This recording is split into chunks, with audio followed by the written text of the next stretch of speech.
प्यारे बच्चों, अगर आपका भी 3 फरवरी को फिजिक्स का पेपर है तो यह क्लास आपके लिए बहुत ही ज्यादा इंपॉर्टेंट है, क्योंकि इस क्लास में हम देने वाले हैं आपको क्लास 12 फिजिक्स का 50 ऐसा ऑब्जेक्टिव जो आपके बोर्ड एग्जाम के लिए बहुत ही ज्यादा इंपॉर्टेंट है। इसीलिए भाई परीक्षा से पहले इस वीडियो को अच्छे से जरूर देख लेना और आज के क्लास में मैं जितना ऑब्जेक्टिव बता रहा हूं उसको आप जरूर अच्छे से याद कर लेना। भाई बहुत ही इंपॉर्टेंट है, इस क्लास से देख लेना, आपके बोर्ड एग्जाम में बहुत सारा प्रश्न देखने को मिलेगा, इसलिए ध्यान से देखिएगा, लास्ट तक देखिएगा। देखिए पहला नंबर सवाल आपके सामने है, आप फटाफट से लगाते चलो भाई, परीक्षा में ऐसा ही प्रश्न पूछा जाएगा। देखो निकेल है, निकेल क्या है भाई? अनुचुंबकीय है, प्रतिचुंबकीय है, लौह चुंबकीय है या इनमें से कोई नहीं? तो निकेल जो है ये लौह चुंबकीय है, ऑप्शन सी लगा लो तो करेक्ट आंसर हो जाएगा। 1 का सी लगा लो तो आपका सही जवाब हो जाएगा। देखिए दूसरा नंबर सवाल देखिए आपके सामने आ चुका है, लगाएंगे करेक्ट आंसर क्या होगा? चुंबकीय याम्योत्तर एवं भौगोलिक याम्योत्तर के बीच का कोण क्या कहलाता है? अब बताओ जी, चुंबकीय याम्योत्तर एवं भौगोलिक याम्योत्तर के बीच का जो कोण कहलाता है वो कहलाता है दिक्पात कोण। ऑप्शन बी राइट आंसर हो जाएगा। 2 का B is the correct answer,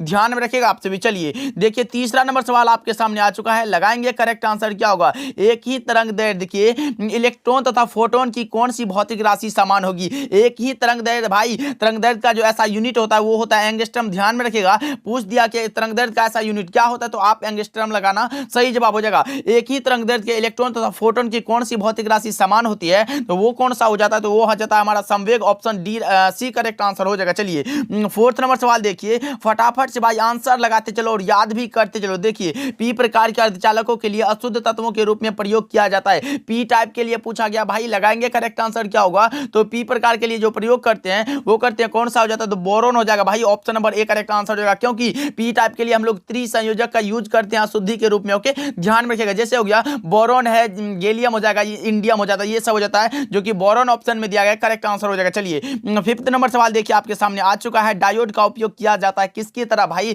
diode का उपयोग किसकी तरह किया जाता है? ये क्वेश्चन जो आपके बोर्ड एग्जाम में कई बार आ चुका है, इसलिए ध्यान में रखिएगा। डायोड का जो उपयोग करते हैं वो हम लोग करते हैं रेक्टिफायर की तरह, यानी कि डिस्टकारी की तरह। ऑप्शन डी राइट आंसर हो जाएगा। 5 का D is the correct answer, ध्यान में रखिएगा आपसे भी। चलिए 6 नंबर सवाल देखिए आपके सामने आ चुका है, जब प्रकाश स्रोत और पर्दे के बीच की दूरी बढ़ा दिया जाए, जब प्रकाश स्रोत और पर्दे के बीच की दूरी को बढ़ा दिया जाए तो फ्रिंज की चौड़ाई क्या होती है? बढ़ती है, घटती है, अपरिवर्तित रहती है, इनमें से कोई नहीं? तो 6 का जो करेक्ट आंसर हो जाएगा वो हो जाती है सीधे रूप से बढ़ जाती है, ऑप्शन ए सही जवाब हो जाएगा। 6 का ए इज द करेक्ट आंसर। चलिए 7 नंबर सवाल देखिए आपके सामने आ चुका है, रेडियो सक्रियता का मात्रक है। रेडियो सक्रियता का क्या मात्रक होता है? भाई लगाओ करेक्ट आंसर क्या होगा? यह हो जाता है क्यूरी, जो कि ऑप्शन नंबर बी में दिया गया है। 7 का बी बिल्कुल सही जवाब हो जाएगा, ध्यान में रखिएगा आपसे भी। ओके और आंसर भाई लगाते चलो। देखिए लेजर क्रिया के लिए आवश्यक है कौन सा है? भाई लेजर क्रिया के लिए जो आवश्यक होता है वो हो जाता है हमारा संख्या परिवर्तन, जो कि ऑप्शन नंबर डी में दिया गया है, बिल्कुल सही जवाब हो जाएगा, ध्यान में रखिएगा भाई। और इसका जो प्रकाशन वर्ष है वो है 16 मई 1960, इसको भी आप याद रखिएगा। लेजर कब प्रकाशित हुआ था? तो 1960 में, ध्यान रखना आपसे भी। चलिए 9 नंबर सवाल देखिए आपके सामने आ चुका है, प्रकाश अनुप्रस्थ तरंग है, क्योंकि यह प्रदर्शित करता है, भाई प्रकाश जो अनुप्रस्थ तरंग है यह प्रदर्शित करता है कौन? तो आपको भी पता होगा, ध्रुवन। भाई ऑप्शन बी राइट आंसर है। यह भी क्वेश्चन बहुत बार आपके बोर्ड एग्जाम में आ चुका है, इसीलिए ध्यान रखना भाई, बहुत इंपॉर्टेंट है। चलिए 10 नंबर सवाल देखिए आपके सामने आ चुका है, लगाएंगे करेक्ट आंसर क्या होगा कि द्वितीयक तरंगिकाओं की अवधारणा किसके द्वारा दी गई थी? अब लगाओ जी करेक्ट आंसर क्या होगा कि द्वितीयक तरंगिकाओं की अवधारणा जो दी गई थी वो किसके द्वारा दी गई थी? तो आपको भी पता होगा कि द्वितीयक तरंगिकाओं की अवधारणा जो दिया है वो दिया है हाइगेंस साहब, ऑप्शन सी करेक्ट आंसर हो जाएगा। अगर तरंग सिद्धांत भी पूछे तो आप हाइगेंस लगाना, लेकिन अगर कनिका सिद्धांत पूछे तब आप कौन सा लगाओगे? तब आप लगा देना न्यूटन साहब, ध्यान में रखिएगा भाई। कौन सा? कनिका सिद्धांत पूछे न्यूटन लगा देना, तरंग सिद्धांत पूछे तो भी हाइगेंस, और द्वितीयक तरंगिकाओं की अवधारणा ये भी हाइगेंस नहीं दिया था, ध्यान में रखिएगा, बहुत इंपॉर्टेंट है। चलिए 11 नंबर सवाल देखिए आपके सामने आ चुका है, फोटो इलेक्ट्रिक प्रभाव में प्रकाश विद्युत धारा स्वतंत्र है, किससे स्वतंत्र है? भाई फोटो इलेक्ट्रिक प्रभाव में प्रकाश विद्युत धारा स्वतंत्र किससे है, ये पूछा गया आपसे विषय। तो 11 का करेक्ट आंसर हो जाएगा आपतित प्रकाश की आवृत्ति से, ऑप्शन डी राइट आंसर हो जाएगा। 11 का D is the correct answer. चलिए 12 नंबर सवाल देखिए आपके सामने आ चुका है, किसी परमाणु का नाभिक बना होता है, किसी परमाणु का नाभिक किससे बना होता है, किससे मिलकर बना होता है, ये पूछा गया आपसे विषय। ये बनता है प्रोटॉन और न्यूट्रॉन से, कौन सा ऑप्शन में दिया गया है? लगा लो ऑप्शन नंबर डी जो है बिल्कुल करेक्ट आंसर हो जाएगा भाई,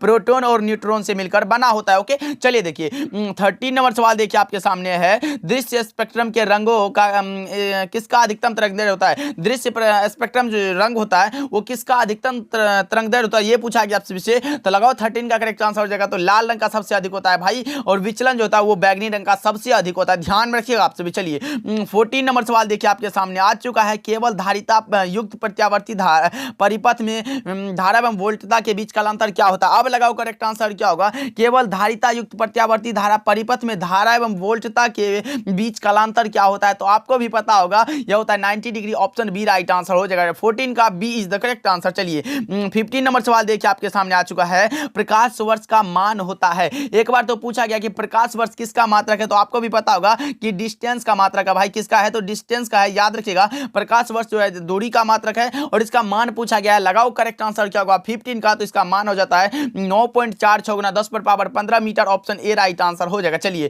16 नंबर सवाल देखिए आपके सामने आ चुका, जब किसी एमीटर को शंट किया जाता है तब परिपथ का कुल प्रतिरोध क्या हो जाता है? जब किसी एमीटर को शंट किया जाता है तो तब परिपथ का कुल प्रतिरोध क्या हो जाता है, ये पूछा गया आपसे, तो यह बढ़ जाता है। ऑप्शन ए राइट आंसर है, 16 का ए इज द करेक्ट आंसर, ध्यान में रखिएगा आपसे भी। चलिए देखिए 17 नंबर सवाल आपके सामने आ चुका है, किसी अर्धचालक के तापमान गुणांक का मान होता है, कितना होता है भाई? किसी अर्धचालक के तापमान गुणांक का मान जो होता है वो कितना होता है? तो ये ऋणात्मक होता है। ऑप्शन बी राइट आंसर हो जाएगा, ध्यान में रखना आपसे भी। चलिए 18 नंबर सवाल देखिए आपके सामने आ चुका है, चालक के अंदर इलेक्ट्रॉन की गति होती है, चालक के अंदर है भाई, तो इलेक्ट्रॉन की गति कैसी होगी? तो त्वरित हो जाएगी ना। ऑप्शन बी सही जवाब हो जाएगा, 18 का B is the correct answer. याद करते चलो भाई, अनुरोध है कि इन सारे प्रश्नों को याद कर लो, देख लेना। यहां से इस वीडियो से आपके बोर्ड एग्जाम में बहुत सारा प्रश्न देखने को मिलेगा, बस याद करते चलो। देखिए 19 नंबर सवाल देखिए आपके सामने आ चुका है, प्रति इकाई आवेश पर लगने वाले बल को क्या कहते हैं? प्रति इकाई आवेश पर लगने वाले बल को क्या कहते हैं? तो 19 का करेक्ट आंसर क्या लगा रहे हो आप सभी? ई बराबर जो होता है वो क्या होता है भाई, एफ बटा में क्यू होता है। फॉर्मूला पढ़े हो कि नहीं? लगाओ करेक्ट आंसर क्या होगा, 19 का जो करेक्ट आंसर हो जाएगा वो हो जाता है विद्युत क्षेत्र भाई, विद्युत क्षेत्र है ना, ध्यान में रखिएगा आपसे भी। चलिए नेक्स्ट सवाल के बढ़ते हैं। 20 नंबर सवाल आपके सामने आ चुका है, दो विद्युत आवेशों के बीच लगने वाले बल को नियंत्रित करने वाले नियम को कहा जाता है। अब लगाओ करेक्ट आंसर क्या होगा, दो आवेशों के बीच भाई लगने वाले बल को नियंत्रित करने वाले नियम को जो कहते हैं वो कहते हैं कूलॉम का नियम। कौन सा ऑप्शन में दिया गया? तो ऑप्शन नंबर डी में दिया गया है, 20 का D is the correct answer. चलिए 21 नंबर सवाल देखते हैं आपके सामने आ चुका है, एक गोलीय दर्पण को जब पानी में डुबा दिया जाता है तो इसकी फोकस दूरी क्या होती है? एक गोलीय दर्पण है जिसको पानी में डुबा दिया जाता है तो इसकी फोकस दूरी में जो परिवर्तन होता है वो क्या होता है? तो समान रहती है। ऑप्शन सी राइट आंसर हो जाएगा, 21 का सी इज द करेक्ट आंसर। चलिए 22 नंबर सवाल देखिए आपके सामने आ चुका है, ध्रुव परवलय का अस्थायी मात्रक होता है। ध्रुव परवलय का अस्थायी मात्रक क्या होता है? तो आपको भी पता होगा, 22 का करेक्ट आंसर क्या होगा? यह हो जाएगा एम्पियर मीटर भाई, ऑप्शन सी राइट आंसर हो जाएगा। और दूसरा होता है वेबर, उसको भी आप याद रखिएगा। चलिए 23 नंबर सवाल देखिए, विद्युत चुंबकीय तरंगों की प्रकृति होती है। ये क्वेश्चन तो भाई बहुत इंपॉर्टेंट है, बहुत बवाल सा क्वेश्चन है, आपके बोर्ड एग्जाम में बहुत बार पूछा जा चुका है। विद्युत चुंबकीय तरंगों की प्रकृति कैसी होती है? तो वो जाते हैं अनुप्रस्थ, ऑप्शन ए राइट आंसर है। अगर ध्वनि तरंगों की प्रकृति पूछे तब आप अनुदैर्ध्य लगाना, ध्वनि भाई अनुदैर्ध्य और विद्युत चुंबकीय तरंग अनुप्रस्थ होता है, ध्यान में रखिएगा। चलिए 24 नंबर सवाल देखिए, कांच के लिए क्रांतिक कोण होता है, कितना होता है? कांच के लिए क्रांतिक कोण पूछा गया है, तो यह हो जाता है 42 डिग्री लगभग में होता है, ऑप्शन डी राइट आंसर है, 24 का D is the correct answer. चलिए 25 नंबर सवाल को देखते हैं, निम्नलिखित में कौन इंद्रधनुष के निर्माण का कारण होता है? इंद्रधनुष के निर्माण का कारण कौन है, ये पूछा गया आपसे विषय, तो आपको भी पता होगा किसमें निर्माण होता है, ये पूछा गया। तो 25 का जो करेक्ट आंसर हो जाएगा वो हो जाएगा वर्ण विक्षेपण में, ऑप्शन सी राइट आंसर हो जाएगा। चलिए 26 नंबर सवाल देखिए, एक आदर्श एमीटर का प्रतिरोध, आदर्श एमीटर का प्रतिरोध पूछा गया भाई, तो आदर्श एमीटर का जो प्रतिरोध हो जाता है वो शून्य हो जाता है, ऑप्शन बी राइट आंसर। अगर सिर्फ एमीटर होता है उसका प्रतिरोध बहुत कम होता है, ध्यान में रखिएगा आपसे भी। चलिए 27 नंबर सवाल देखिए, चुंबकीय फ्लक्स का ऐसा ही मात्रक होता है भाई, ऐसा यूनिट पूछा गया किसका? तो चुंबकीय फ्लक्स का, तो आपको भी पता होगा चुंबकीय फ्लक्स का ऐसा मात्रक वेबर होता है, ऑप्शन ए राइट आंसर हो जाएगा। चलिए 28 नंबर सवाल देखिए आपके सामने आ चुका है, लेंज का नियम किसके संरक्षण के सिद्धांत पर आधारित है? लेंज का नियम भाई पूछा गया है, तो आपको भी पता होगा ऊर्जा संरक्षण के सिद्धांत पर आधारित है, ऑप्शन सी राइट आंसर हो जाएगा। चलिए 29 नंबर सवाल देखिए आपके सामने आ चुका है, एम्पियर घंटा मात्रक होता है, किसका मात्रक होता है एम्पियर घंटा? तो आपको भी पता होगा, ये आवेश का मात्रक है।